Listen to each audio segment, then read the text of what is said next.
Hello. This is a video to show you the different mouse pointers that exist in Microsoft Excel. There are about 5 or 6 mouse pointers that help you in your work, and it's good to know what each one does. The primary mouse pointer is this white cross. This is your selection mouse pointer. So for instance, if I wanted to select all the data in my inventory, I would use this white cross to do that. Or if I wanted to select just the names of the t-shirts, I would point at the beginning with my mouse white cross, and then I would drag down through the other ones. A very common mistake that people make is they use the fill handle instead of the white cross for selecting things, but that can cause some trouble.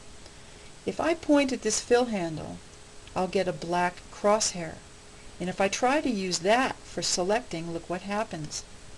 Uh-oh, I just copied the word Puma all the way down the column, because we know that the fill handle copies things. I'll click Undo to fix that problem. So again, if you just want to select a range before you've done anything with it, use the white cross to do your selecting. Another way you'll see the mouse pointer look is as an I-bar. You are most apt to see that in the formula bar. You can click with that to get a cursor so that you can type just the way you would in a word processor. You can then edit the existing information or enter new information. Another mouse pointer is the white arrow. This is used for clicking on command buttons. You can also use it to click undo or redo. It's a command button pointer, the white arrow. Then we also have specific mouse pointers when we're dealing with objects, like a chart on our worksheet. For instance, if I click on this chart, I have a four-headed arrow here to select it, and then I also use that same four-headed arrow if I want to move the object.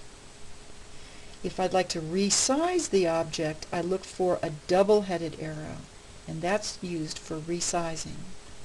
So that's a four-headed arrow as opposed to a double-headed arrow. So again, we have the white cross for selecting things. We have the black crosshair for the fill handle when we want to copy something. We have the I bar in the formula bar that helps us obtain a cursor and place the cursor where we want. We have the white arrow that's used for command buttons. We have the four-headed arrow that's used for moving an object. And we have the double-headed arrow that's used for resizing an object.